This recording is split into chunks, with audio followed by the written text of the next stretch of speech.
우리 장관님 모셨는데 오늘 좀 더 많은 분들이 좀 들어와 주시면 좋겠는데 참 걱정이네요. 네. 네. 그래도 미리 공지를 해서 여러분들 조금 조금 있으면 시간 맞춰서 또 오시고 하겠죠. 네.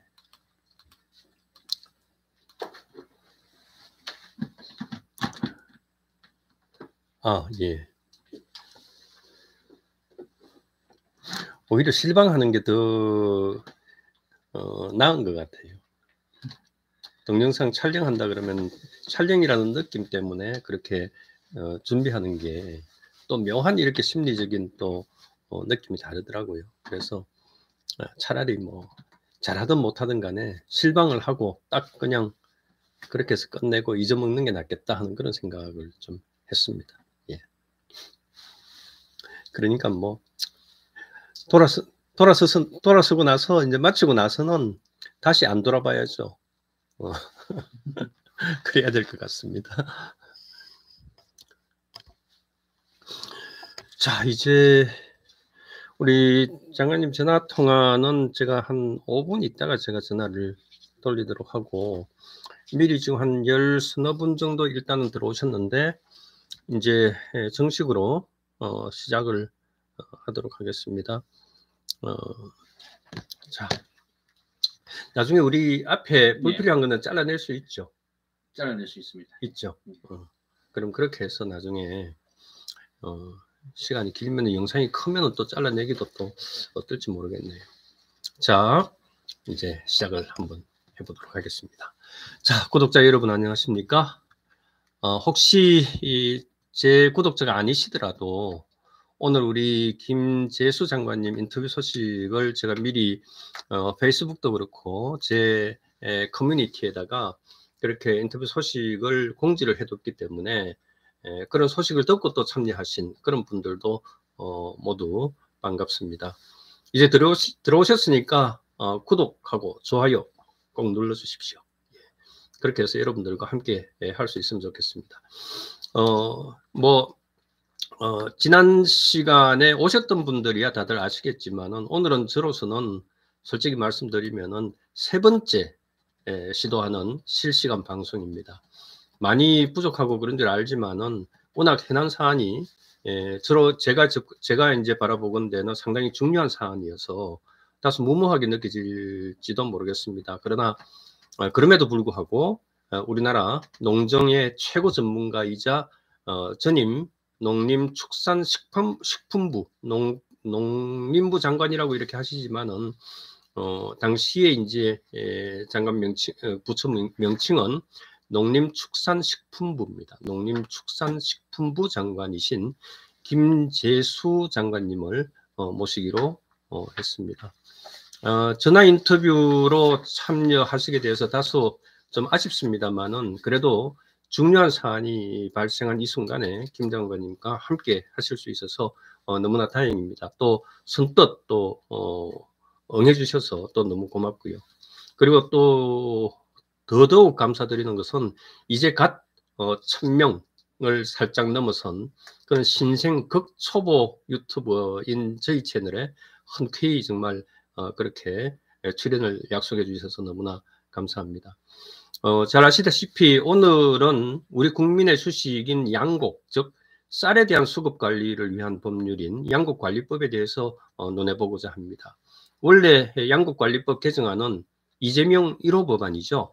여러분들 그거 아시죠? 이재명 1호 법안입니다. 상징적인 법안이라고 그렇게 자기네들은 시작을 했는데 이 이재명 1호 법안을 윤석열 대통령이 거부권을 이제 행사하게 된 것인데 한마디로 말하면은 이재명 1호 법안이자 윤석열 1호 거부 법안이라는 점에서 아주 특별한 의미가 있다고 보겠습니다. 우리나라도 세계화 추세에 따라서 다양한 그 양곡 및 그 식량들이 수입되고 소비되지만 그래도 신토불이라는 말처럼 우리 농산물이 최고라고 하지 않겠습니까? 특히 밥심으로 사는 우리에게 식량의 자급자족은 생존과도 직결되어 있다고 해도 과언이 아닙니다. 그런데 이제 문제는 이렇게 농사를 지어서 남은 양곡의 수요 공급의 조절은 국민들뿐만 아니라 농업에 종사하는 사람들의 생계를 좌지우지합니다. 중요성은 양곡관리법 제1조 목적에서도 확인할 수 있는데요. 목적을 제가 이제 옮겨왔었는데 잠깐 참고를 하면은요. 양곡관리법 제1조 목적에는 이렇게 되어 있습니다. 이 법은 양곡의 효율적인 수급관리와 양곡정권정리기금의 설치 등을 통하여 식량을 안정적으로 확보함으로써 국민 경제에 이바지함을 목적으로 한다. 그러니까 양곡의 효율적인 수급관리 등을 통해서 식량의 안정적인 확보가 이제 이 법의 목적이라는 것이죠. 그래서 특별히 어렵게 초청한 농업행정의 최고 전문가이신 김재수 전 장관님과 전화 인터뷰를 통해서 또 오늘 주제로서 썸네일에서 대략 밝혔듯이 현안에 대한 쟁점, 즉 양곡관리법 개정안의 핵심 내용, 또 대통령의 거부권 행사 등에 대해서 우리 김 장관님의 그 입장을 좀 청취를 하고 향후 국가의 바람직한 그 농업정책은 어떻게 진행해야 하는지, 나아가야 하는지, 또 설정해야 하는지 등에 대해서 의미 있는 시간을 가져보도록 하겠습니다. 연세가 있으신 분들은 대개 김 장관님을 대체로 아시겠지만 MZ세대 등 그 잘 모르시는 분들을 위해서 인터뷰에 앞서서 먼저 김재수 전 농림부 장관님을 간략히 소개를 드리도록 하겠습니다. 김 장관님은 경북 영양 출신이시고 1977년 즉 21회 행정고시에 합격하시고 행정사무관으로 이제 공직에 들어오셔가지고 1982년 8월 농수산부로 이제 전입을 하셨고 2011년 7월 농림부 차관으로 이제 퇴직을 할 때까지 29년 동안 근무를 하셨습니다. 그리고 잠시 이제 퇴직을 하셨다가 다시 발탁돼서 22대 농촌진흥청장, 또 제3대 농림수산식품부 제1차관, 또 62대 농림축산식품부 장관 등 두루 요직을 거치고 현재 대구 영북 도농 상생포럼 이사장으로 재임하고 계십니다. 그야말로 농업행정의 최고 전문가로서 현안에 대한 명쾌한 답을 주실 것으로 기대합니다. 우리 장관님께 전화 한번 돌려보겠습니다. 전화 되면은 이게 하울링이 안 생겨야 될 텐데 참 걱정이네요. 장관님. 장관님, 네, 반갑습니다. 예, 정말 오랜만에 이렇게 뵙고 전화로 이렇게 뵙게 돼서 되게 좀 아쉽고 그렇습니다. 반갑습니다. 네네. 예, 직접 뵙고 이렇게 말씀 나누면 훨씬 좋을 텐데요. 네, 이거 괜찮습니다. 혹시 조금 전에 제가 사전 코멘트 하는 거 혹시 들으셨습니까? 못 들었는데. 못 들으셨어요? 네네. 우리 오늘 이렇게 하게 된 계기, 뭐 예. 오늘 저기 거부권 행사한 거, 뭐 예, 이런 예. 것들하고 또 장관님의 간단한 또 프로필 소개 이런 거에 대해서 잠깐 또 말씀을 소개를 했습니다. 잠시 한 3, 4분 정도 해가지고. 내가 다 언제 업로드 됩니까? 저도 들어볼게요. 지금 실시간 하고 있습니다. 그렇나요? 예, 네네. 예. 예. 한번 그렇게 보시고요. 네네. 그 다음에 이제 오늘 뭐 이렇게 말씀 여러 가지 뭐 말씀보다 오늘 양곡관리법 개정안이 이제 개정안에 대해서 국회 통과한 것도 문제가 많고 또 여기에 대해서 거부권을 이제 오늘 사실상 제2요구권이죠, 그죠? 네. 제2요구권을 행사한 거기에 대해서 우선 먼저 간단하게라도 좀 그 소회라든지 뭐 말씀을 한번 해주시면 좋겠습니다. 예, 이것은 이제 저는 이제 정부에서 오랫동안 일하면서 네. 쌀의 문제가 우리 그 농정의 어떤 중심이고 네. 특히 우리 먹거리이고 식량의 문제니까 정부가 정말 이거 굉장히 고민을 많이 하고 이제 일을 처리를 하게 됩니다. 네. 그리고 이것은 이제 이 뭐 예를 들어서 여야 또는 어떤 뭐 특정 정당이 옳고 그름의 문제로 따져서는 안 되는 문제예요. 네. 국민의 생존권에 관련된 문제이기 때문에 네. 그만큼 내용도 중요하게 다루어야 되고 예. 과정과 절차도 아주 신중하게 해야 되는 법안입니다. 네. 그래서 뭐 그런 그 중요한 법안이라는 말씀을 드리고 네. 그래서 가능하면은 여야가 충분히 협의를 하고 예.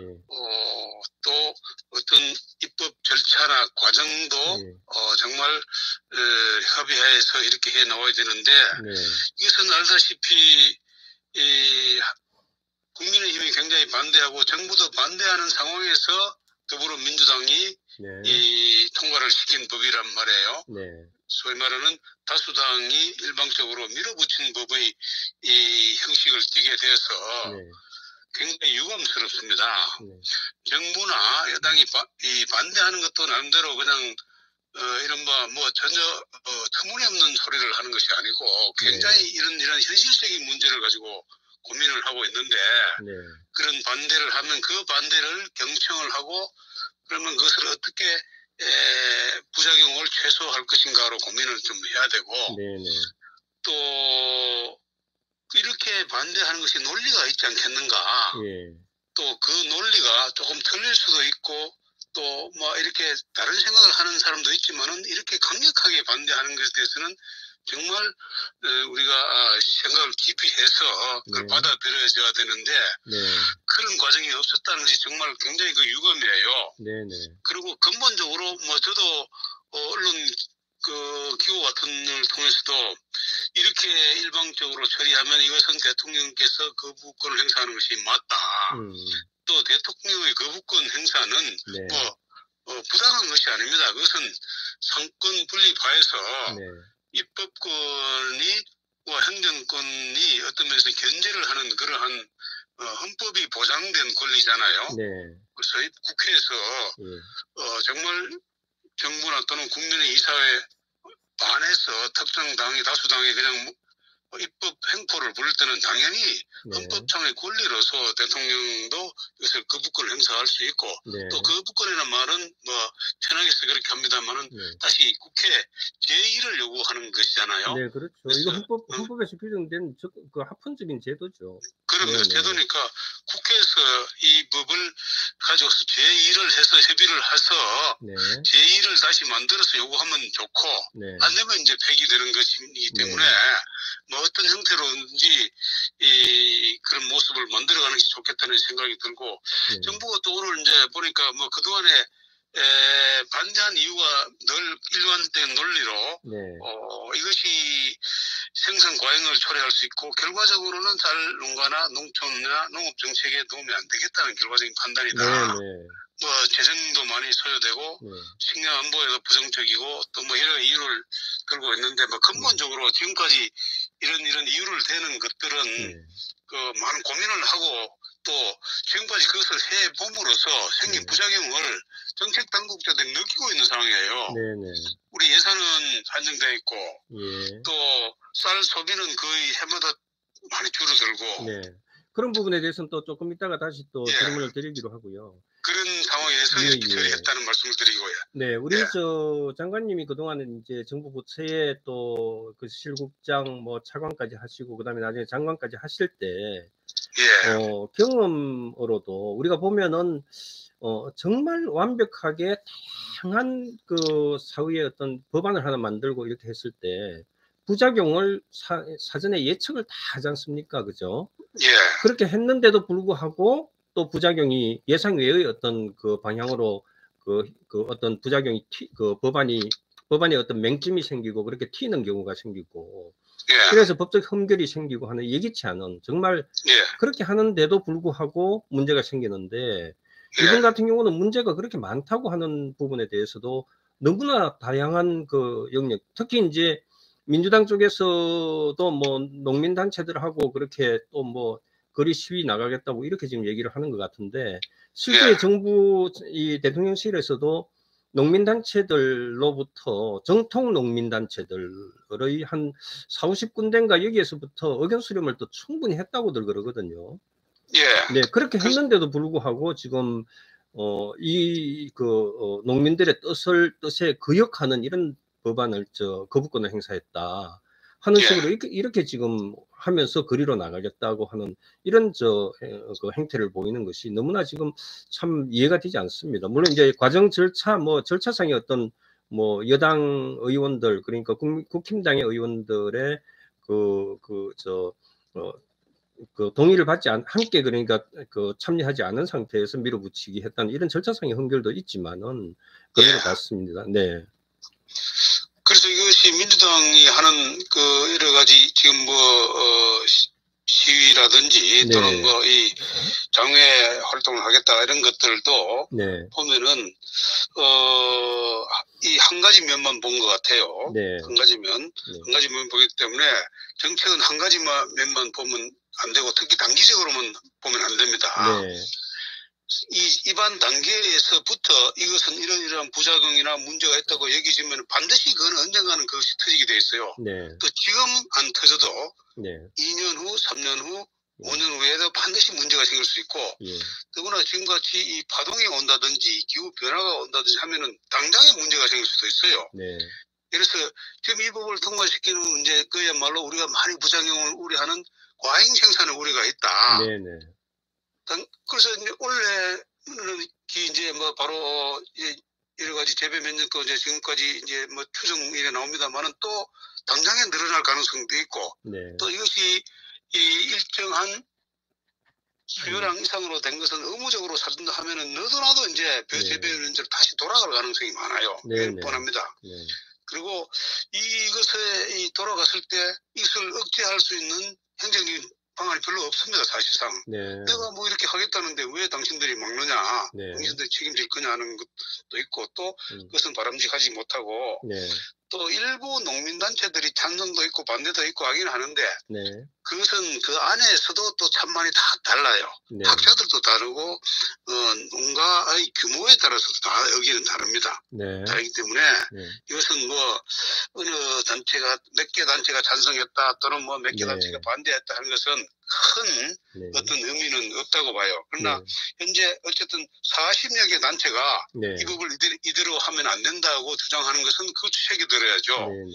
그래서 이것은 문제가 있다는 것을 직접적으로 나타낸다고 봅니다. 그래서 이번에 뭐 대통령께서 이 거부권 행사하면서 많은 고민을 한 건데 그런 하는데 이 여론도 들어보고 또 다시 여러 가지 뭐 협의도 해보고 하는 건데 종합적으로 판단을 해서 고민을 한 건데 해봐도 결국 이것은 이것은 제의 요청을 하지 않을 수 없다는 좀 판단이 저는 들었다고 보고 저도 그렇게 하는 것이 현재에서는 그건 맞다고 봐요. 어제 장관님이 어제 이투데이에 어제 노년로의 그 칼럼을 그렇게 적정한 그런 시점에 잘 써주셨고 저도 이제 꼼꼼히 읽어봤습니다.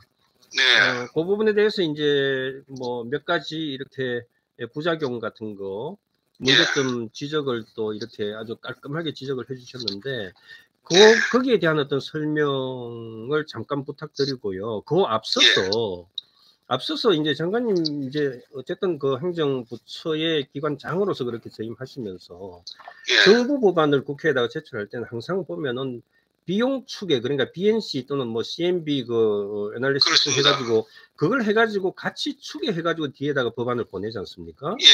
그런데 이번 이 법안에 대해서 제가 국회 그 법률안을 절차 부분에서 제안서부터 시작해가지고 모두 다 자료를 봤는데 그거 자체가 없어요. 그렇게 부실하게 이게 어떤 결과, 어떤 부작용, 또 어떤 국가에 대해서 재정적인 그런 큰 부담감을 안겨주고 또 결국은 그게 국민들에게 돌아가는 그런 어떤 세부담인데 그런 것들에 대한 고민 없이 그냥 하나의 어떤 농민들 편가르기, 농민의 표, 뭐 이런 식으로 해가지고 지금 당장에 우선 쌀을 사주니까 좋으니까 그게 표하고 내년 표하고 연결되는 이런 어떤 정치적인 시각에서 자꾸 접근하는 것 아닌가 하는 그런 이제 생각이 자꾸 들어가지고요. 어떻게 생각하십니까? 그 비용 추계부터 먼저 말씀해 주시고 문제점 말씀 좀 해주시죠. 그 사실은 제일 마지막 부분을 보면은 사실은 이제 국회가 입법기관이다 보니까 의원입법이 지금 너무나 많이 이 남발이 된다고 할 정도로 많이 생겨서 반드시 이런 입법을 했을 때 소요되는 비용과 그리고 또 부담, 뭐 효과 이런 것들을 반드시 추산을 해서 내도록 되어 있는데 요즘 그렇지 않은 경우도 많이 있어요. 그래서 그런 경우는 우리 행정부가 적극적으로 체크도 하고 이거 했을 때 추가적으로 부담이 더 많이 든다 또는 장단기 효과를 분석해 봤을 때 이런 애로가 있다 이런 것들을 해서 보완을 하도록 하고 또 여러 의원님들이 이번에 양국 관리법도 마찬가지지만 여러 의원님들이 법안을 냈을 때는 같이 이렇게 통합을 해가지고 또 이렇게 저렇게까지 검토해보기도 하고 하는 그런 과정을 거칩니다. 근데 반드시 이런 분야가 핵심적으로 해야 될 분야가 이것도 이 정부에서도 지금 대강 투기해 보니까 연간 수요령 초과되는 분이 점점 늘어나기 때문에 거의 1조 내지 1조 한 4천억 정도가 추가로 들어간다는 그런 평가가 들어서 안 그래도 저도 그 자료 봤습니다. 그 충남대 그 한석호 농업경제학과 교수님이 매년 조 단위다. 그렇습니다. 그 한국농촌경제연구원 보고서에서도 2022년부터 2030년까지 매년 평균 1조 443억 원으로 이렇게 추가 예산 소요된다. 이렇게 지금 보고서도 나와 있고 하거든요. 그래서 이런 것은 당장에 들어가는 것도 있지만 점점 더 늘어난다는 것이 문제고 2030년간 1조 4천억 정도 들어갔다. 그리고 효과는 그렇게 많지도 않다. 또 소비는 줄어든다. 이러면 결과적으로 낭비가 되지 않겠나는 그런 우려예요. 그래서 이것은 우리가 좀 깊이 생각해야 될 문제고 크게 원인이 지금 이제 이런 정책을 한다고 하면은 현재 우리가 제일 큰 걱정이 이 쌀 소비가 줄어들고 생산은 과잉이 된다는 두 가지 문제를 좀 해결할 수 있겠는가는 것을 봤을 때 거기서 제일 그 애로를 느끼는 거예요. 뭐 그런 점은 우리가 어떻게든 소비를 늘리고 생산도 적정하게 소비에 알맞게 이렇게 줄여나가자는 감산 정책을 해나가는데 이게 이렇게 하면 더 이 소위 말 격차가 더 벌어질 거 아니냐. 뭐 이런 생각이 들어서 정부도 계속 반대해 왔는 상황입니다. 그다음에 물론 뭐 이 입법 과정에서나 충분한 협의도 하고 또 여러 가지 이 반대 의견을 수용도 하고 또 그러면 보완 개선을 또 어떻게 할 것인가 이런 노력 자체도 없었어요. 별로 없어서 이 부분은 참 일반적으로 법을 만들면서 이 중차에 대한 법을 이렇게 해가지고는 그 나중에 문제가 생긴다든지 하면은 누가 책임을 집니까? 맞습니다. 그래서 그거는 정말 이 사회적으로 엄청나게 혼란도 일으키고 다시 또 엄격하게 되돌린다는 거 그 자체도 힘들잖아요. 그럼요. 그 1년 내년 도에 부작용이 엄청나게 많이 있을 수 있습니다. 그래서 잘못된 법은 미리 이렇게 다지고 나가는 것이 나는 필요하다고 봅니다. 근데 제가 장관님이 지금 이 투데이에 그렇게 정리해 주신 내용 중에 이번 개정안의 핵심 골자는 남는 쌀의 정부 매입을 의무화하는 것이다. 이렇게 되지 않습니까? 그죠? 그런데 이제 그게 법안의 내용이 이제 결국 여러 가지 이제 다양한 법안을 다 묶어가지고 나중에 법안을 대안으로 그렇게 제출을 했는데, 김진표 국회의장이 이제 제일 마지막에 중재안으로 해가지고 최종 이제 제출된 개정안은 또 통과된 개정안의 핵심은 조금 전에 그것이지만은 구체적으로는 이제 초과 생산량 부분하고 쌀값하고 요 두 개 이제 잣대지 않습니까? 그죠? 그렇죠. 그러니까 하나는 쌀 수요 대비 초과 생산량이 3 내지 5%가 떨어지든지 많아지나요? 떨어지나요? 초과 생산량이 많아졌을 때, 남았을 때죠. 초과 생산이 많아지고, 가격은 5% 내지 8% 떨어지고, 쌀값은 이제 전년 대비 5 내지 8% 하락해 떨어졌을 때, 그랬을 때 이제 초과 생산량을 전량 매입하는 거다. 지금 이렇게 돼가지고 있는데, 이런 부분들이 사실은 이게 수치나 이런 계산이라고 하는 것이 정확하게 답이 나오는 겁니까? 굉장히 어렵기 때문에 제가 이것이 현실적으로 잘못 적용될 가능성이 많다. 또는 소위 말하는 가격이라 하는 것도 지역에 따라 다르고 또 어떤 면에 시기에 따라서 이것이 예를 들어서 지금 최소한도 5% 정도 수요 대비 초과되면은 뭐 어떻게 한다라고 했을 때 그러면은 그 규정을 지키지 않기 위해서 4.99%를 만들 수도 있고. 그거는 조작 가능하죠. 얼마든지 또 어떤 지역은 5% 이상 초과됐지만 어떤 지역에서는 뭐 5%도 아직 안 떨어졌다고 할 수도 있고. 쌀값을 하는 것이. 특히 이제 이 레인지를 뒀는 것 자체부터 굉장히 많은 이 행정상의 부작용 내지 또는 오용, 남용될 가능성이 너무나 많은 근거예요, 이것은. 그래서 이런 것들을 법으로 정해놓으면은 더 많은 부작용이 생기는 겁니다. 그래서 지금까지 행정부에서 이거 수치 평가하는 전문적으로 평가하는 또 기구가 생겨야 되는 거 아니에요? 기구가 만들어야 되고 가격을 조사하는 기구를 만들어야 되고 네네. 수요라 하는 것을 알다시피 식량용 수요가 지금 현재 한 250, 60만 톤 정도 되고 왜 식량용 수요 말고도 네. 가공용 수요라는 게 또 있어요. 예를 들어서 쌀빵이나 과자나 기타 이런 것을 연간 한 70만 톤 정도 이런 것을 합쳐서 총 수요가 되는데 이 수요라 하는 것을 그야말로 고무줄같이 만들 가능성이 있다 이런 말이죠. 이 기준에 적용을 안 받기 위해서 그러면 굉장히 많은 뭐 조사 기관에 따라 다르고 조사 시기에 따라 다르고 품종에 따라 다르고 뭐 엄청나게 많은 이게 실질적으로 적용을 굉장히 하기 어려운 것이다. 그렇기 때문에 우리 정부가 수매 시기라든지 가격이라든지 이런 것을 신축적으로 하는 거예요.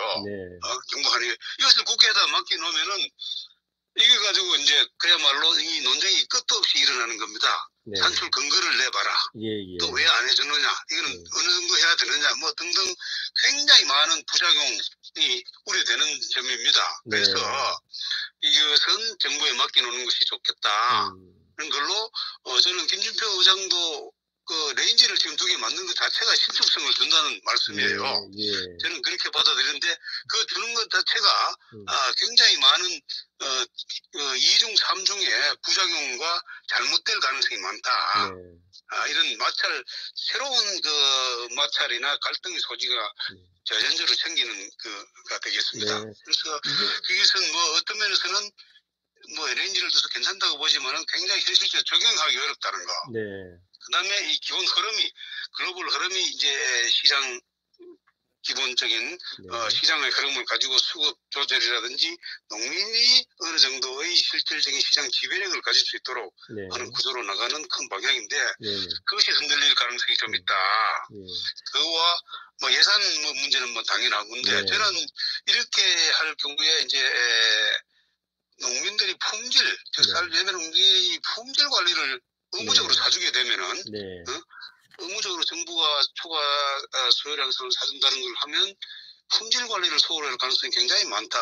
되게 뭐 완전히 무책임해지죠. 그렇죠. 다 사줄 거라고 생각하니까. 이거 이제 일정량 이상 되면 정부가 다 사주니까 품질 관리를 소홀히 할 가능성이 굉장히 많아요. 지금도 쌀을 많이 안 먹는 이유 가운데 하나가 쌀의 품질 관리가 좀 떨어져서 밥맛이 없다. 좀 불평이 많거든요. 의외로 쌀도 종류가 정말 다양하대요. 종류가 많습니다. 굉장히 많아서 뭐 이것을 사실은 우리가 이 제3자가 그냥 보는 것 같이 쉽게 그렇게 하기 어려운 상황이에요. 그래서 이것은 이런 것들을야말로 정부에 좀 맡겨줘서 신축적으로 할 수 있는 것이 오히려 농민들한테 도움이 되지 않겠나. 실제로 혼선도 줄이고 또 여러 가지 매입 시기라든지 물량이라든지 이런 것들도 다 이렇게 그 정부에 주는 것이 또 당연합니다. 그렇기 때문에 이것을 의무적으로 해놓으면은 그럴듯하기는 외관상하지만 굉장히 집행하기도 어렵고 문제도 많고. 그러니까 이제 장관님 지적해 주신 사항을 이제 4개로 정리를 하면 하나는 이 개정안은 당연히 쌀 생산 정대 쌀 가격 하락까지 올 거다. 이거는 뭐 저희들 문외한 입장에서도 그거는 충분히 이해가 되고요. 그다음에 매입 기준은 실제 적용하기 어렵다. 지금까지 말씀해 주신 거. 그렇습니다. 정책 논리가 아닌 정치 논리에 휘둘릴 우려가 크다 하는 거. 그다음에 또 그 기준을 어떻게 정하느냐에 따라서 악용될 그런 소지가 크다. 그다음에 세 번째 게 이제 좀 전에 말씀하셨던 의무 매입으로 쌀 재배 농민의 품질 관리가 소홀해질 우려가 있다.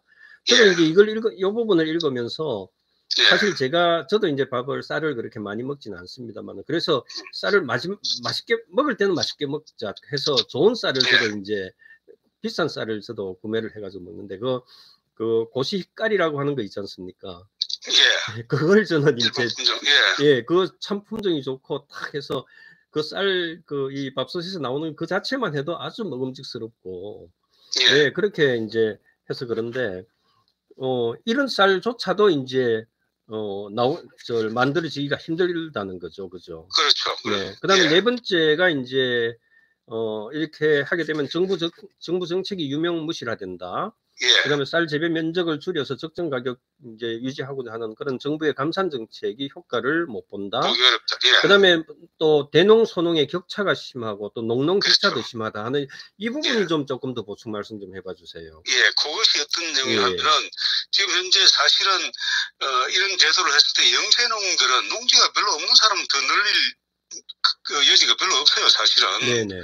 그런데 많은 대농들이라든지 네. 또는 벼농사 대신에 다른 걸 짓고 있는 사람들, 즉 경작 면적이 많은 분들은 이거를 이제 이 반칙을 할 가능성이 많다는 이야기예요. 대농은 뭐 지금 현재 짓는 거에서 훨씬 더 많게 지을 수도 있고. 네. 오히려 더 평소에 예, 저 뭡니까 대차 대조표 그거 상관없이 그냥 과잉 생산 방향으로 가서 어차피 정부에서 살 거니까. 예. 네. 그다음에 지금 채소라든지 기타 다른 거를 재배하던 농가도 네. 이 앞으로 채소 이 값이 어떻게 될지 모르는데 쌀은 안정적으로 이 값으로 이렇게 얼마든지 우리가 정부에다 팔 수가 있다. 그렇죠. 그러면 채소 재배하는 것도 전부 다는 아니겠지만 상당 부분 벼 쪽으로 들어올 가능성이 있습니다. 그렇네요. 그 기후의 영향을 많이 받아서 실패할 농작물이라든지 이런 데 있어서는 이쪽으로 전환할 가능성이 상당히 있을 수 있네요. 그렇습니다. 뭐 과수라든지 이런 것은 전환하기 어렵지만은 일반 채소라든지 노지 작물은 상당 부분 안정적인 벼 재배로 돌아올 가능성이 굉장히 높아요. 그리고 이것은 주로 대농이라든지 대규모 농지를 가지고 있는 분들이 많이 들어오고 또 쌀도 마찬가지고 이렇기 때문에 그러면 이거는 오히려 이게 재배 면적 확대, 생산 정대의 부작용이 엄청 커지는 거야. 그래서 가난한 사람, 농지가 없는 사람은 별로 뭐 이래나 저래나 별로 확대 여지가 별로 없는데 이게 농지를 가진 사람은 더 많은 벼 재배를 대규모로 하게 되니까 소위 말하는 농촌에서 이게 격차는 더 심해지고 또 더 영세농가가 더 어려운 구조로 가는 것이 아닌가 하는 우려를 하고 있어요. 근데 그러면 도대체 누구를 위한 겁니까?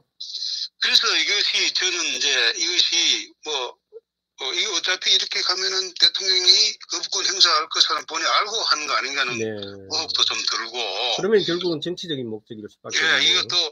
이것은 설사 그럼 그렇게 좋은 제도라고 하면은 또 지난번 과거 정부 때 이렇게 해서 하든지 또 그것도 아는 상태며 또 이것은 엄연히 이렇게 보완을 또 할 수 있는 여지가 있는데 이렇게 해가지고 그냥 본인이 직회부를 해서 충분한 논의를 못하는 거기에 거치게 한 등등을 이렇게 봤을 때 이것은 좀 아니다 하는 생각이 많이 들어요. 장관님, 제가 어디에서 봤는지 이게 정확한지 모르겠는데 지난 문재인 정권 때도 이것을 추진하자는 얘기가 나왔다가 추진을 안 했다, 스톱했다는 이런 제가 어디 글을 본 것 같은데 혹시 맞습니까? 꼭 요 제도는 아닌데 유사한 제도를 추진하는데 내부적으로 검토를 하다가 이것은 과잉 생산을 부추길 우려가 있다고 해서 예산 당국에서 스탑을 한 걸로 제가 알고 있습니다. 지난 정부의 예산 당국에서요. 그렇게 알고 있어서. 그런데 지금 이제 부작용이 많다. 지금 정권 바뀌고 나서는 또 오히려 더 이렇게 자기네들이 추진을 안 했던 것을 지금 추진을 한다는 게 도저히 지금 이해가 안 되거든요. 그래서 그런 오해를 받고 있는 상황입니다. 정치적으로 이것은 굉장히 그런 배경이 있는 거 아닌가 이런 생각이 들어요. 이것은 근본적으로 쌀의 문제는 이 상품이기 때문에 경제 원리가 적용되어 되는 것도 맞는데 그렇다고 해서 쌀은 또 우리의 어떤 먹거리니까 100% 시장 논리, 경제 논리만 적용하는 것이 아니고 또 이 비경제적인 논리, 즉 정서적이고 식량 안보라든지 이런 논리도 어느 정도는 적용이 되는 것은 사실인데 그 말은 그야말로 이것이 온 국민이 고민을 해가지고 해야 되는 거지 어떤 정파적인 이익이라든지 또는 정치적 목적으로 이렇게 악용돼서는 절대 안 된다는 것이 저희 소신이에요. 장관님, 이제 농림부에서 오래 평생을 그렇게 계시다시피 했는데 이 농정 정책, 그러니까 정책을 하나 삐끗하면은 사실 그 여파가 막 이 파도처럼 이렇게 막 흩어져서 전 국민에게 다 여파가 미치고 하지 않습니까? 그것처럼 그런 실패 사례가 과거에 YS 때인가 뭐 있지 않았어요? 그 당시에도 네네. 이제 저희가 이제 농안법이라고 농산물 유통 및 가격 안정에 관한 법이라는 법이 있었습니다. 네네. 그게 그 농산물 유통의 고질적인 부조리, 네. 예, 그 가운데 하나가 유통 단계가 많으니까. 네네. 원산지하고 예. 시장 마트하고는 가격 차이가 뭐 몇십 배 나고 이런 경우도 있고. 산지에서는 예를 들어서 배추가 뭐 한 폭에 2,000원 정도인데 소비에서 왜 10,000원 하느냐. 그래서 8,000원을 전부 다 중간에 유통 단계에서 많은 상인들이 이렇게 유통 비용을 많이 발생하는 거 아니냐 해서 그 단계를 줄여라는 법을 하나 만들어냈는데 지금도 그런 지적 계속 많이 있지 않습니까? 예, 그게 이제 구체적으로 들어가 보면 단계별로 뭐 시장 안에서 예를 들어서 한 3단계, 4단계 거치는 경우도 있어요. 도매시장 안에서 들어와서 산지에서 바로 어떤 산지에서 또 수집을 해서 도매시장으로 들어와서 도매시장에서 상차하고 하차하고 다시 또 중간 장면 거쳐서 이렇게 나가는 이 구조가 시장 안에서도 이제 몇 단계가 있으니까 이거를 줄이라. 그래서 그 안에 우리가 지금은 이제 중도매인이라고 합니다. 그 다음에 중개인이라고 했는데 중개인이 매수해서 이렇게 중개를 하는데 매수 기능을 없애버리도록 하는 법을 만들었습니다. 그래서 너희는 중개만 해라. 그렇게 했는데 그것은 현실이 안 맞는 겁니다라고 굉장히 반대를 했어요. 반대를 했는데 그 와중에서 실무적으로는 이것은 대통령께서 거부권을 행사해야 됩니다. 이 현실과 전혀 안 맞는 법입니다 하고 했는데 뭐 이런 정도까지 논의도 안 되고 뭐 우리 농식품부 내부에서만 이렇게 논의되고 좀 뭐 건의를 하는 것 같이 하다가 또 뭐 이렇게 청와대하고 조율도 안 되고 뭐 관계부처 협의도 잘 안 되고 해서 못했어요. 그래서 이게 시행하는 기간이 그 다음에 5월달에 되니까 전국적으로 이 채소류는 가락시장에 산더미 같이 물려 들어오는데 가락시장 상인들이 스트라이크를 하니까 그러면 시장에서 안 빠져나가잖아요. 시장에는 엄청나게 들어와서 넘치고 소매 시장으로 안 빠지니까 누가 이렇게 썩어서 버리기도 하고 소매 시장 각종 마트에서 값은 막 천정부지로 오르고 그러니까 이제 오히려 또 가격은 또 더 뛰고 그렇죠. 더 올라간 거예요. 더 올라가고 난리 나는 거야. 그러니까 그러면 누가 이런 법을 만들었느냐부터 이 법을 만들 때까지 뭐 하고 있었느냐, 시행될 때까지 너희들은 뭐 등등 여러 가지 비난을 많이 받아서 큰 사고가 난 것이 이른바 농안법 파동입니다. 그래서 이 장관도 경질되고 차관, 차관보, 국장, 과장, 사무관까지 문책당한 아주 안타까운 사연이 있었는 것이 그 당시였어요. 그래서 그것이 이른바 농안법 파동이고 공무원들이 복지부 등 엎드려가지고 1년 동안 뭐 했냐는 식으로 비난도 받았는데 그래서 시장의 작동 원리를 몰랐다는 거죠. 그걸 개혁이라는 걸 이렇게 시장이나 수급 상황에 대한 이 예측을 잘 못한 거죠. 이것은 쌀의 경우는 나는 더 심해진다고 봐요. 그때는 예를 들어 유통은 어떤 도매 시장을 중심으로 유통 상인들만의 그 안에서의 문제가 생겼지만 쌀은 전국적으로 다 있고 이것이 그야말로 엄청나게 많은 양이 생산이 돼가지고 처리를 못하겠고 하면 농산물 가격이 알다시피 수급의 이 부족한 만큼 값이 올라가는 것이 아니고 또는 남는 것만큼 예를 들어 20% 남는다고 값이 20% 떨어지는 거 아니에요. 20% 과잉되면 가격은 50%, 60% 떨어지는 겁니다. 이 수요 공급의 비탄력적인 면을 하잖아요.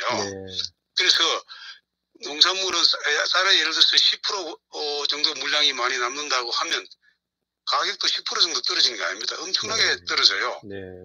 그래서 전국적인 혼란에 올 가능성이 있고 이것은 그 당시에 마침 가가지고는 뭐 그야말로 굉장히 국정의 혼란을 가져올 우려가 있습니다. 대단히 위험해요. 그래서 이것은 다시 제의를 하고 여야나 뭐 다시 협의를 해서 대안을 만들든지 정부가 오늘 또 아마 세심히 살펴봐가지고 새로운 뭐 안을 또 준비를 하겠다고 하는 것 같은데 그렇게 반드시 해야 된다고 생각해요. 안 그래도 오늘 제가 아까 이제 조금 전에 잠깐 자료를 준비를 좀 하면서 국회 그 의향정보 시스템에 들어가 보니까 벌써 정부에서 제2요구서를 국회에다 보냈더라고요. 탑재가 돼 있더라고요. 제2요구서가 벌써 국회에 도달해서 그렇게 돼 있는데 뭐 장관님 그거 못 보셨을 것 같으니까 제가 간단하게 그 큰 두꺼운 글씨만 몇 개 해가지고 제2요구 그 이유 부분 제가 잠깐 한번 읽어드리겠습니다. 한번 추가적인 말씀 그거 듣고 추가적인 말씀 한번 해주십시오. 조금 전에 지적하신 내용 그게 그대로 지금 반영이 돼 있습니다. 사실은. 이제 양국관리법 일부 개정 법률안 제2요구서 해가지고 1. 양국관리법 개정 및 이송 경과 2번부터 이제 쭉 한 6개 정도 되는데 자, 읽어보겠습니다. 쌀 매입 의무화는 수급 상황을 고려한 탄력적 정책 집행과 수요를 반영한 쌀 적정 생산을 어렵게 하여 쌀 산업의 구조적 공급 과잉 문제를 더욱 심화시킬 것입니다. 네, 두 번 또 쌀 매입 의무화는 중대한 재정적 부담을 초래하고 미래 농업 농촌을 위한 투자를 어렵게 할 뿐만 아니라 쌀값은 하락하여 농업 농촌 발전에 부정적 영향을 끼칠 것입니다. 또 셋째, 쌀 매입 의무화는 수입 의존도가 높은 곡물의 생산 확대를 어렵게 하여 식량 안보 강화에 걸림돌이 될 것입니다. 그 다음에 네 번째, 쌀 단일 품목에 대한 과도한 지원 및 그에 따른 형평성 논란 등으로 인해 농업 정책 추진 과정에서의 상당한 혼란이 예상됩니다. 그 다음에 다섯 번째, 쌀 매입 의무화는 농업 정책과 국민 식생활에 중대한 영향을 미치는 사안임에도 불구하고 입법 과정에서 충분한 협의와 사회적 공감대 형성이 부족하였습니다. 이게 이제 사실상 날치기 하다시피 그 민주당에서만 165석인가 해가지고 밀어붙인 그것을 이제 말하는 것이고요. 그래서 이제 결론적으로 방금 앞에 그 부분들, 그 다음에 절차적 그 위법성 문제, 협의 부족, 그 다음에 정부 의견 전혀 반영 안 됐다. 또 그 국민들, 또 농업 단체들 이런 그 영농 단체들의 어떤 의견 수렴 이런 것들이 충분히 안 되고 해서 그렇게 졸속으로 이제 통과된 것이다. 따라서 제2 요구해서 국회에서 다시 한번 논의할 필요가 있다. 이렇게 이제 보냈습니다. 지금까지 말씀해 주신 내용하고 사실은 거의 일맥상통하는 내용으로 그렇게 지금 정리가 되어 있는 것 같습니다. 네. 그래서 뭐 아까 지금 제가 농업법 파동의 예를 하나 들었지만은 쌀에 있어서도 예를 들어서 이것은 정말 이 글로벌 흐름이나 우리 정책적인 판단 이런 것들에 존중을 해주지 않으면은 결과적으로 농민이 피해 본다는 것이 예를 들어서 우리가 의무 수입 물량이라 해서 WTO 협정에 따라서 최소 시장 접근 물량에서 해마다 의무적으로 들어오는 수입 쌀이 있습니다. 우리가 과거에 관시화를 안 하고 밀어놨기 때문에 그것이 이 어떤 농민 단체들이나 기타 그냥 막 관시화를 안 해도 된다는 그런 일부 주장 등등으로 해서 그냥 밀려가가지고 1995년에 5만 1,000톤을 그 수입을 하던 쌀이 지금은 40만 8천 톤 들어와요. 우리 국내 생산량의 10% 정도로 우리가 외국 쌀을 사주는 구조가 되어 있습니다. 농민들 여론이나 농민들 의견 정서적으로 잠시 그쪽을 그런 어려움이나 이것을 돌파하지 않고 뭐 잠시 이렇게 불만을 좀 가라앉힌다 해서 넘어가면은 결과적으로 5만 1,000톤을 수입하던 쌀이 40만 8천 톤으로 지금 들어오는 거예요. 우리가 우리 해마다 의무적으로 수입하는 쌀이 우리 국내 지난해에 한 367만 톤인가요? 376만 톤 생산이 됐는데 그거의 10%가 넘는 쌀을 국내 생산된 양의 10% 넘는 쌀을 우리가 미국산 쌀, 중국산 쌀을 베트남산 쌀을 사주고 있는 구조예요. 저 수입산 쌀의 그 질이라든지 이런 건 어떻습니까? 이제 품질은 규격이 정해져 있으니까 규격에 따라서 이렇게 하는데 이제 어떤 것은 국산쌀하고 혼용해서 쓰는 그런 유통의 문제도 생기고 또 우리 국산쌀의 규격에 알맞는 쌀도 많이 들어와요. 식용문 쌀이 들어오기 때문에 양으로 봐서는 엄청나게 많은 양이 들어오는 쌀인데 우리가 과거에 그것을 우리가 강력히 정부에서 1차적으로 관시화를 5만 1,000톤 했는데 그 다음에 관시화를 1%에서 4% 갔다가 4%에서 8% 오고 막 이렇게 됐는데 그때 우리가 4% 수준에서 또 예를 들어서 막았다 하면은 40만 8천 톤에서 훨씬 적게 뭐 한 반 정도에도 막을 수 있는 시기가 돼 있었는데 여러 가지 그 여론이나 뭐 정서 뭐 이런 걸 사서 밀리다가 결과적으로 지금 우리가 40만 톤 이상을 사다 외국산을 사는 구조가 돼 있습니다.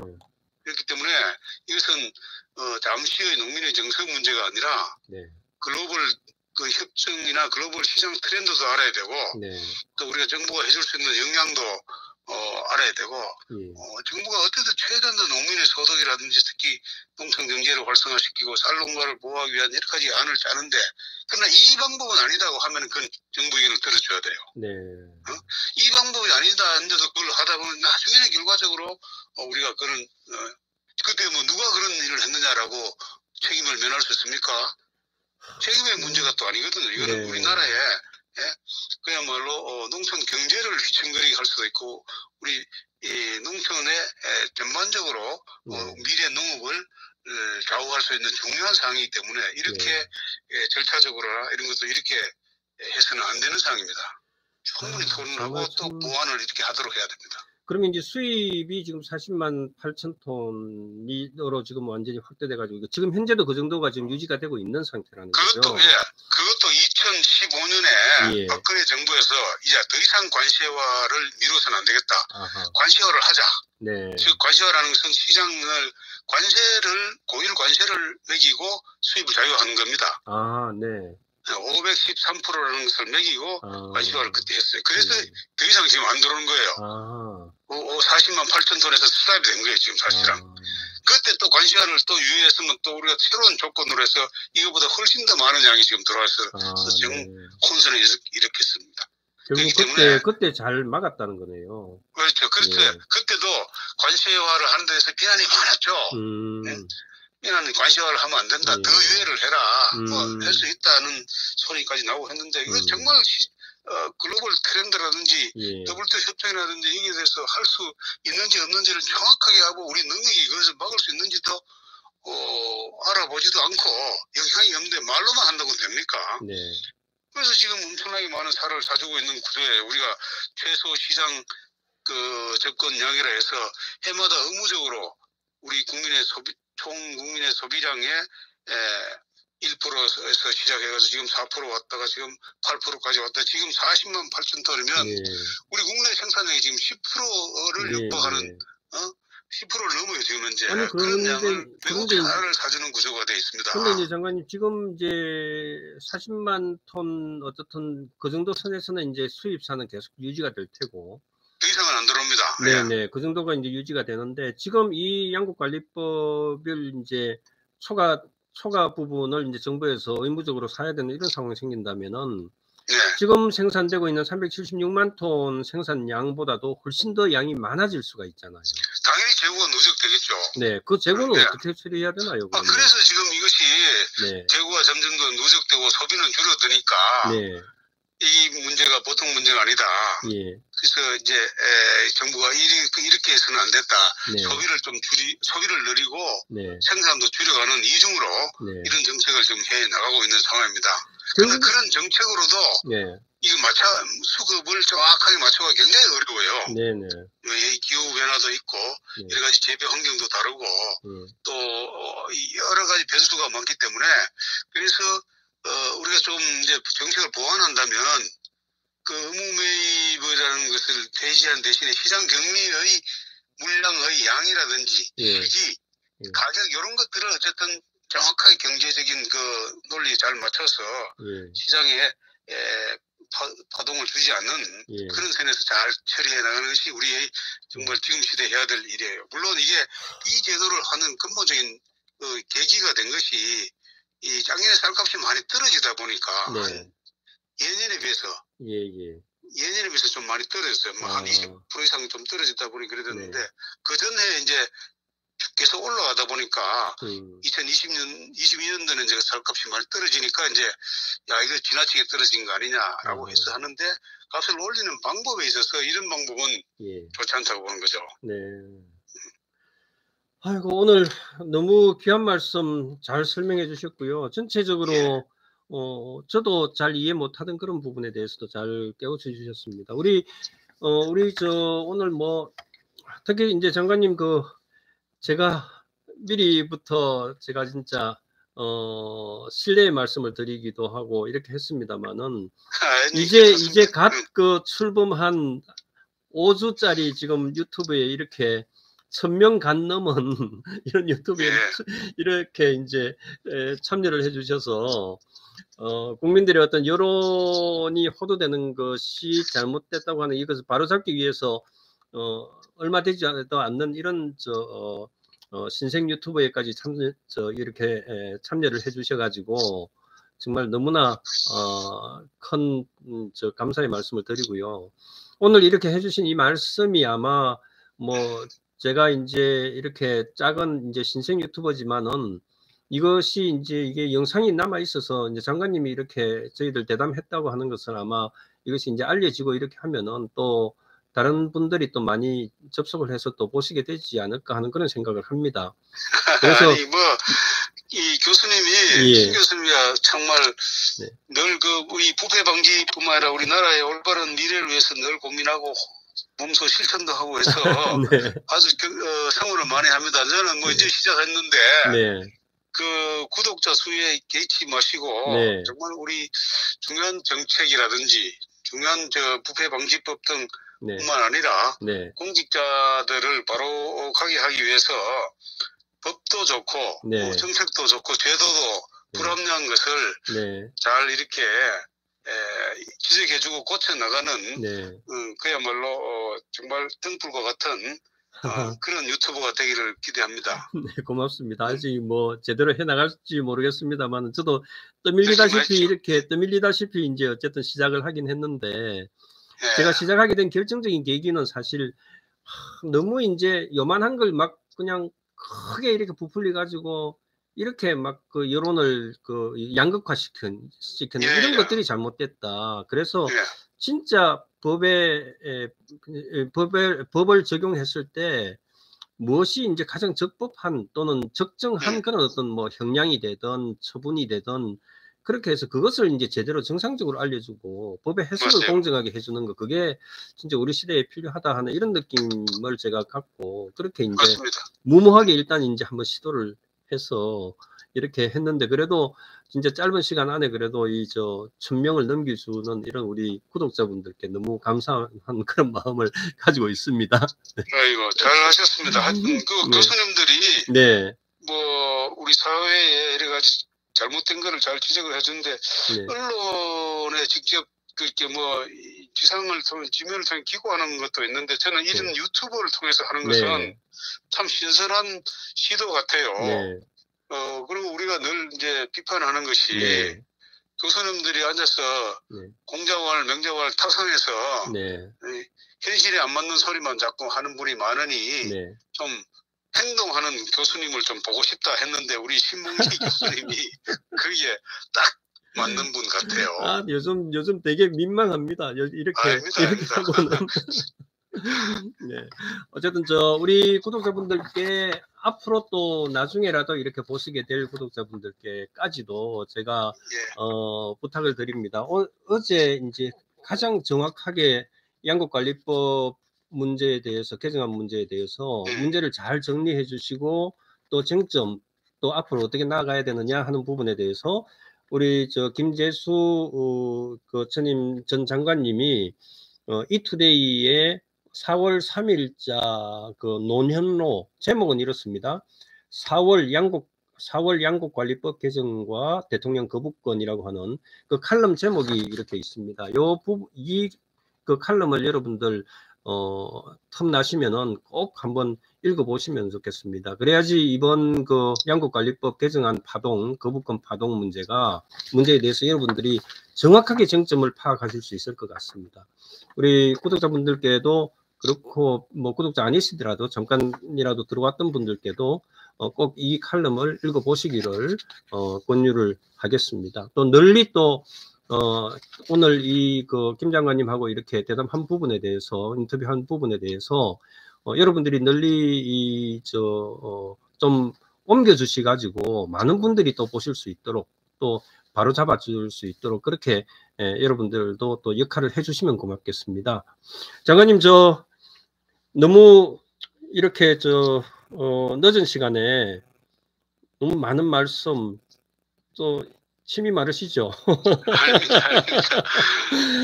좋은 말씀 해주시고 또 저기 올바른 이런 이해를 위해서 이렇게 그 아주 그동안에 해박한 경험 또 지식을 토대로 해서 그렇게 저희들을 잘 안내해 주셔서 고맙습니다. 저희들도 앞으로도 더 이제 이 후속적인 과정에 대해서도 또 더 보고, 앞으로 국회에서 또 무슨 짓을 할지 모르니까요. 이제 국회에서 통과되기는 재의결하기는 좀 힘든 상황이죠, 그죠? 3분의 2가 돼야 되니까. 그럼 재의결은 어렵다고 보고, 네네. 정책적으로 뭐 좀 보완을 할 수 있도록 정부와 잘 협의를 해야 될 것 같습니다. 네. 네. 어쨌든 이제 정말 지혜로운 그 해법을 찾아내야 되는 그런 시점인 것 같습니다. 저는 생각할 때, 뭐 교수들이야 이제 학문적으로 자꾸 파고들고 그렇게 하는 사람들이지만은, 국회는 국민들로부터의 민주적 정당성을 바탕으로 한 그런 기구라고 하는 것 때문에 국회가 존중을 받는 것이지, 그렇죠. 국회가 전문화되어 있는 건 아니잖아요. 한 사람 한 사람은 뭐 능력은 있고 한 분들이 많이 모여 있지만은 전문화된 기관은 아니고, 실제 전문화되어 있는 조직은 행정부거든요. 각 개별 정부 부처에. 그래가지고 뭐 9급부터 7급부터 뭐 3관부터 이렇게 해가지고 성장해 와서 몇십 년을 거기서 한 분야만 이렇게 전문화해 온 그런 분들이 과거 연역적으로도 알고 국제 정세도 제대로 파악하고 이렇게 해가지고 정책적인 방향들, 옛날에는 어땠다, 옛날에 그런 어떤 과오 같은 이런 것들을 다시 재범하지 않도록 하는 그런 형태로 해나가는, 이것을 왜 그렇게 존중을 하지 않는지 정말 참 앞으로는 좀 많이 나아지기를 바랍니다. 우리 김 장관님, 오늘 그 마지막으로 한 말씀만 좀 해주시고요. 또 앞으로도 혹시 돼가는 과정을 보고 우리 농림 정책 관련된 이런 또 중요 사안이라든지 본 사안과 같은 경우라 하더라도 또 추가적인 진행 과정이 있으면은 또 도움을 청하겠습니다. 예. 마지막 좀 코멘트 한 말씀 해주시고 일찍 주무셔도 되겠습니다. 네. 아니 쌀의 문제는 어떤 뭐 농식품부나 또는 정부만의 문제가 아니라 국회나 온 국민의 문제이기 때문에 그야말로 졸속으로 해서는 안 되고, 또 이 모든 우리 국민의 이사를 다 만족할 수는 없지만 근본적으로 이 쌀 재배 농민의 이사를 존중해 줘야 되는 겁니다. 그런데 쌀을 다수 재배하는 농민들의 의사가 물론 각양각색이지만 많은 그렇게 이 쌀 재는 농이라든지 기타 생산자 협회 단체들이 이렇게 하는 것은 문제가 있다고 하면은 그 부분을 우리가 귀담아 들어야 되는 거예요. 그래서 그런 등등을 잘 이렇게 수렴도 하고, 이제 정부도 이제는 숫자로 뭐 밀어붙인다든지 힘으로 밀어붙이는 시대는 지났습니다. 그런 것은 언젠가 또 부작용이 있어서 또 이제 여러 가지 많은 문제를 이야기하니까, 이제는 이제 그런 것 등을, 특히 농업 문제에 관해서는 그동안에도 여야가 없다는 것이 농산위원회의 일반적인 그 패턴이었어요. 뭐 이 농촌과 농민을 위한다는데 무슨 여야 진영 대결이나 이념 대결을 할 이유가 없는 거예요. 그렇네요. 진짜. 그걸 우리가 놓치고 사는 것 같습니다. 그걸 놓쳐 이것을 뭐 무슨 정파적이라든지 정치적으로 이용한다든지 뭐 기타 다른 목적으로 이것을 활용하는 순간에 이것이 왜곡되고 부작용이 커지고 다음에는 이 엄청나게 큰 후폭풍이 이제 다가오는 겁니다. 그래서 이 문제를 알았을 때 빨리 이 부분에 대해서 머리를 맞대고 허심탄회하게 토론을 하고, 또 뭐 다소 현재 정부의 정책이 또 완벽한 건 아니에요. 좀 보완을 해야 될 부분이 일부도 있으니까 뭐 이런 정부의 보완도 하고, 또 의회에서 여야 간에 좀 서로 각자 주장해서 또 타협할 부분이 좀 있는지 좀 찾아보고, 이렇게 해서 만들어 나가면은 뭐 이런 갈등이 없을 거라 생각하는데, 너무나 이 엉뚱한 분야에서 너무나 많은 에너지를 지금 국가 경제도 지금 어렵고 굉장히 이 여러 가지 또 혼란하는 상황에서 네. 이렇게 보여지는 것 같아서 좀 안타깝습니다. 네. 뭐 잘 헤쳐나갈 수 있을 것이라고 보고 네. 있고 또 앞으로 잘 좀 이렇게 우리 신 교수님 같은 분이 잘 지적도 해주고 네. 또 이렇게 해주면 뭐 이 국회에서도 반영이 안 되겠나 싶어요. 네, 제 목소리가 안 들릴 것 같습니다. 그래요. 장관님께서 이렇게 이제 그동안 해주셨던 이런 것들, 그 다음에 과거에 이런 오랜 경륜들, 전문성들, 이제 정부가 지금 장관님과 같은 코드에 지금 정부, 우파 정부로 지금 되어 있으니까, 그동안에 이런 전문성을 이번 새 정부에서도 계속 뭐 옆에서 직간접적으로 그렇게 역할을 잘 해주시리라고 믿습니다. 좋은 방향으로 이끄는데 장관님께서 많은 역할을 해주시기를 바라겠습니다. 알겠습니다. 네. 그럼 오늘 이렇게 귀한 시간 내주셔서 정말 감사드리고요. 여러분들도 우리 구독자분들께서도 모두 다 감사 멘트 가능하면은 쭉 해서 그렇게 나중에라도 채팅해서 우리 김 장관님 보실 수 있도록 확인하실 수 있도록 그렇게 좋은 감사 멘트 남겨주세요. 네, 장관님 또 연락드리겠습니다. 네, 감사합니다. 네, 오늘 긴 시간 고맙습니다. 네. 네네. 여러분들 정말 오늘 이렇게 긴 시간 뭐 여러분들 정말 그냥 간단한 뭐 10초, 20초 이런 뭐 TV 뉴스에서 코멘트라든지 또 몇 분 코멘트 정도가 아니고 여러분들 정말 듣기 힘든, 정말 보시기 힘든, 경험하시기 힘든 그런 귀한 그 코멘트를 여러분들 52분이네요. 52분 통화를 했네요.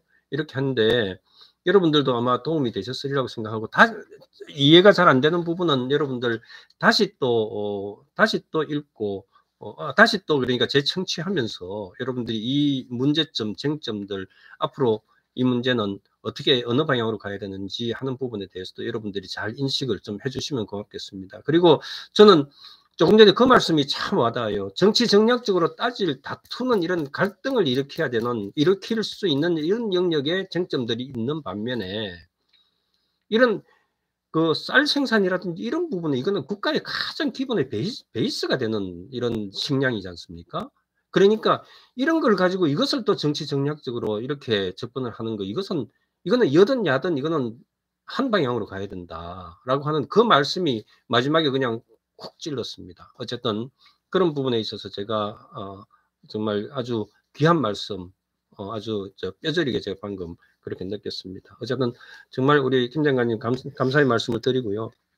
시간이 많이 지났기 때문에 제가 다른 말씀은 특별하게 뭐 드릴 건 없습니다. 그런데 요거 하나만 제가 여러분들께 좀 추가의 말씀을 좀 드리고 싶어요. 우리나라 역대 대통령의 거부권 행사 사례가 있는데 요거는 여러분들께 조금 한번 소개를 좀 드리겠습니다. 이게 국회에서 가장 그 따끈따끈한 국회 입법조사처에서의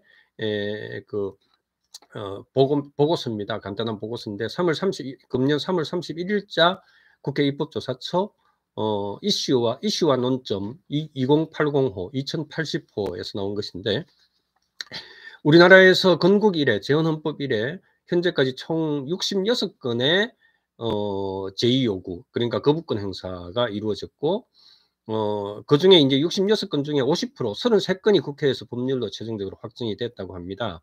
그 다음에 6공화국 그러니까 현행헌법이 이제 1988년 헌법이잖아요. 현행헌법 88년 이후에 이제 거부권 행사된 것은 총 16건입니다. 16건인데 그 중에 한 건만 법률로 확정이 되고 나머지는 모두 다 결과적으로 다시 다 부결이 됐습니다. 결국 대통령의 거부권이라고 하는 것이 항상 우리가 국회가 입법 권한을 가지고서 행정부를 옥죄는 경우가 많은데 거꾸로 대통령 거부권이 대국회 견제 순환으로서 상당히 유효하게 현행헌법 6공화국 헌법에 들어와서는 상당히 그렇게 큰 역할을 하고 있다라고 하는 것을 우리가 알 수가 있습니다. 이제 주로 거부권이 행사됐던 것이 뭐 이런 어떤 정말 방금과 같은 이런 양국관리법이니 뭐 이런 정도의 문제가 아니고 주로 거부권 행사된 게 정치적인 이런 사안들에서 거부권 행사가 많이 됐어요. 예를 들면은 국회 권한 절차를 규정하는 국회관계법이라든지 과거사관련법이라든지 전현직 대통령 관련 의혹 조사를 위한 특검 뭐 임명법이라든지 이런 정치적 사안과 관련된 법안이 다수였다. 이렇게 이제 거부권 행사가 그런데 지금 최근에 와서는 뭐 어쨌든 이게 지난 정권, 이번 정권 이렇게 이제 넘어오는 이런 과정에서는 정말 좀 그렇습니다. 이게 나라의 어떤 근간, 골격을 뼈대를 지탱해야 되는 이런 어떤 시스템, 제도 뭐 이런 것들에 대해서는 이때까지 제대로 하지 않고 그런 것들은 사실은 손을 대서는 안 되는데 그런 부분에 있어서까지 결국 표하고 선거하고 이렇게 연결시키면서 모든 것들을 이렇게 정치 정략적으로 접근하고 결국 청와대 대통령의 어떤 거부권 행사를 유도해 가지고 또 여론을 양극화시키고 하는 이런 방향으로 가는 이런 부분들이 정말 너무나 옆에서 바라볼 때 안타깝고 그렇습니다. 그렇다면 여러분들께서도 단순히 이번에 양국관리법 거부권 행사 문제에 있어서 어느 쪽이 옳고 그런지 하는 부분에 대해서는 아까 우리 김 장관님 쓴 그 칼럼을 읽어보시면서 잘 판단을 하시고요. 그 다음에 뭐 꼭 그 지적사항도 있고 하지 문제점에 대한 지적도 있지만은 그러니까 개정안에 대해서 또 이 양국관리법을 추진하는 부분에 있어서도 측면에서의 어떤 나름대로의 합당한 부분도 설득력 있는 부분도 분명히 있긴 있습니다. 그러니까 그것을 모두 다 아울러서 그렇게 좋은 방향으로 끌고 나갈 수 있도록 그렇게 할 수 있었으면 좋겠습니다. 여러분들 혹시 우리 법과도님 혹시 네. 뭐 질문 같은 거 있었습니까? 뭐 워낙 교수님과 장관님께서 설명을 포괄적으로 해주셔서 네. 뭐 달리 질문들 의견들 많이 예. 주셨거든요. 그래서 의견 분포도는 어떤가요? 뭐 일단은 의견 자체가 이게 수요 공급의 어떤 조절 중요하고 또 근본적으로 수요 그러니까 국민들의 식습관이 바뀌고 근본적인 수요가 주는 상황에서 또 후속적인 조처가 필요하지 않나라는 그 의견도 있었던 것 같습니다. 예. 후속적인 조처라는 게 이제 사실 우리가 순수하게 쌀만이 아니고 쌀을 가공해 가지고 뭐 이렇게 이제 뭔가 또 다른 상품으로 이렇게 그렇게 가공하는 형태로 이렇게 나아가는 것들도 상당히 이제 새로 그러니까 식습관 뭐 식습관이 아니라 식습관도 이제 국민들의 식습관도 많이 바뀌었으니까 그런데 거기에 부응하는 또 쌀을 이용한 여러 가지 새로운 어떤 음식의 개발이라든지 이런 것들도 우리가 그렇게 물론 요즘 뭐 많이들 그렇게 하고 있습니다만은 더 이제 그런 방향으로 가야 되지 않느냐 그렇게 생각이 됩니다. 네. 그러면은 이제 많은 국민들이 오늘 이제 윤 대통령께서 거부권 행사하셨는데 뭐 국회에 그냥 오늘 바로 그냥 속전속결로 해가지고 신속하게 법적 안정성을 위해서 속전속결로 빨리 그냥 바로 진행을 시켜버린 것 같아요. 우리 구독자분들 비롯해서 국민들이 가장 궁금한 점이 거부권 이후에는 어떤 절차가 이렇게 진행이 되는 것인지에 대해서 아마 많이 궁금해하시는 것 같습니다. 네, 우리 그 부분에 대해서는 우리 헌법에서 이제 규정을 하고 있는데요. 우리 헌법에 보면은 대통령의 거부권 그러니까 53조에서 규정을 하고 있는데 지금은 국회에서 의결된 법률안을 정부로 이송을 했죠. 거기에 대해서 이의가 있을 때 대통령이 이의가 없으면 15일 이내에 대통령이 법률안 공포를 하면 됩니다. 그런데 이번처럼 이렇게 이의가 있을 때 대통령이 제2요구권을 행사를 합니다. 이게 이제 바로 거부권이라고 하는 것인데 제2요구권을 행사하는 것도 원래 정부로 이송돼서 15일 이내에 이제 제2요구를 하도록 돼 있는데 이거는 뭐 받자마자 바로 31일인가 보내왔나요? 어쨌든 받자마자 바로 제2요구 해가지고 이렇게 신속하게 지금 국회로 보냈죠. 그래서 그렇게 되면 이제 그 다음 절차가 어떻게 되냐 하면은 국회에서 그 다음에는 본회의 상정을 해서 제2요구안을 재표결을 해야 됩니다. 재의결을 해야 됩니다. 이럴 때는 이제 가중적 다수 요건 그러니까 재적의원 과반수 출석에 출석 3분의 2 이상 찬성 요건으로 해서 그렇게 재의결을 하도록 되어 있습니다. 그런데 이제 국회에서 재의결을 재의결을 그 시한을 뭐 며칠 이내에 한다든지 하는 식으로 그렇게 돼 있진 않아요. 이거는 뭐 몇 개월 지나서까지도 질질 끌다가 합의하면서 이렇게 가다가 이제 이것을 재의결에 붙이는 이런 경우도 가능은 합니다. 어떻든 이제 공은 청와대 대통령실로 이렇게 던졌지만은 던진 그게 다시 이제 국회로 다시 곧바로 그냥 바로 대받아친 지금 상황이 지금 돼 있습니다. 그래서 이제 그러면 이제 재의결을 했을 때 이제 두 가지 결과가 나오겠죠. 하나는 반대쪽으로 3분의 2 이상의 제적 과반수입니다. 제적 과반수 출석의 3분의 2 이상을 얻지 못하게 되면은 결국 부결되겠죠. 부결되면은 이 법률안은 폐기가 돼버립니다. 아니면은 재의결을 이제 진짜 다행히 3분의 2 이상으로 해가지고 재의결이 되면은 이제 이거는 대통령이 거부권 행사했다 하더라도 이게 3분의 2 이상으로서 이 법률안이 되는 거예요. 그러면 이제 그 20일인가 이내에 아니면은 즉시 공포하든 어떻든 그렇게 하면은 일정 그 날짜 이후에 바로 그렇죠. 대통령이 반사인 거죠 지금. 딱 보내왔을 때 바로 그냥 반사였어요. 그렇게 해가지고는 재의결 그러면 이제 다시 이제 정부가 그것을 재의결을 하게 되면은 정부가 수용을 해야 되는 거죠. 네. 어쨌든 그런 상황이 지금 앞으로 이제 전개가 되는데 국회에서 뭐 아마 지금 제가 보기에는 지금 제적 과반수 출석이라고 이렇게 하지만은 뭐 국회의원들 우리 국힘당 의원들을 모두 다 해외 여행을 무료로 보내주고 이렇게 해서 내보내놓고 그렇게 한다 그러면 모르지만은 그러면은 이제 민주당 의석이 지금 165석인가 9석인가 해서 그렇게 해가지고 과반 출석에 그 중에 압도적 다수로 99%로 해서 그렇게 통과시키면은 통과되겠죠. 그러나 그럴 가능성은 사실은 거의 없다고 봐야 되겠죠. 그래서 이제 실질적으로는 이제 부결이 된 거나 마찬가지인데 문제는 이제 이것을 정치 정략적으로 지금 이용을 한다는 거죠. 그렇게 이제 문제가 생기는데 역시 뭐 대통령 거부권은 한 번이죠. 국회에서 재의결하고 재표결해서 통과시켜버리면 그거는 이제 확정되는 겁니다. 법률로서 확정이 됩니다.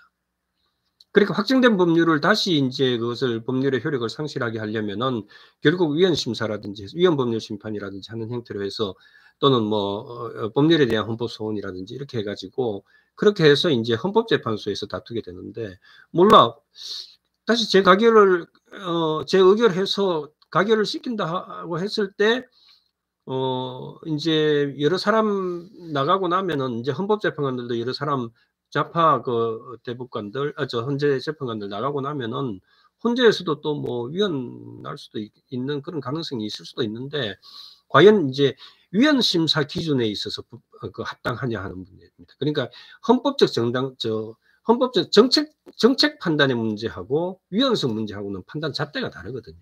예. 그러니까 이제 헌법소원 뭐 재판관 구성 달라지겠죠. 이제 조만간에 금년만 지나면은 대세가 달라집니다, 여러분. 네, 그러니까 뭐 또 그리고 시간이 허락하는 것이니까요. 여러분들 혹시 또 다른 질문 뭐 있었나요? 이후의 절차는 이제 이런 식으로 진행이 된다 하는 거 여러분들 잘 알아주시면 되겠습니다. 네, 다른 뭐 특별한 건 없죠? 오늘 뭐 네. 이게 다들 경청하신다고 네. 큰 질문들은 없었습니다. 네. 오늘 참 여러분들 제가 처음부터 제가 그렇습니다. 8월, 9월 이렇게 이제 이후 아니면 연말이나 이렇게 하면은 대세가 좀 달라질 수 있을 겁니다.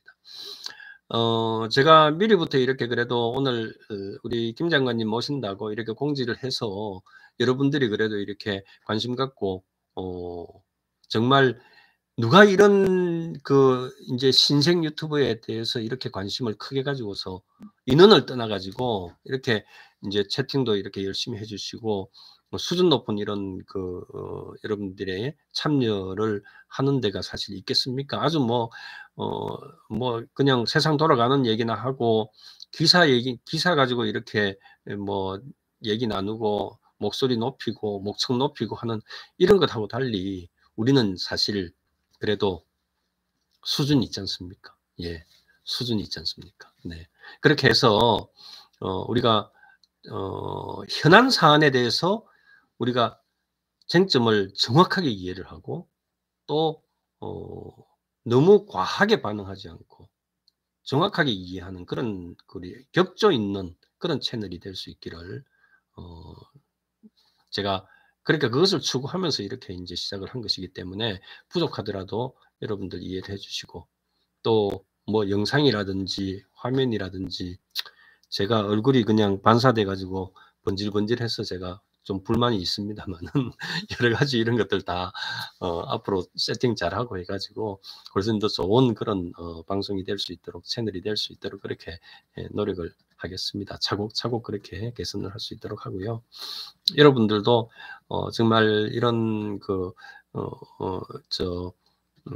채널 방송이 실시간으로 이렇게 있게 되면은 제가 이제 혼자 할 때는 여러분들하고 이제 교류를 채팅으로 해서 교류를 하면서 그렇게 말씀도 드리도록 그렇게 답변도 드리고 그렇게 하겠습니다. 어쨌든 좋은 채널이 될 수 있도록 좋은 채널을 만들어 갈 수 있도록 여러분들이 많이 관심 가져주시고 또 좋은 분들이 들어오셔가지고 그렇게 말씀들 나눌 수 있는 그런 채널이 되었으면 하는 그런 바람이 있습니다. 어떻든 오늘 이제 이렇게 마무리하고자 합니다. 여러분들 정말 장시간, 이 늦은 시간에 장시간 함께 해주셔서 고맙습니다.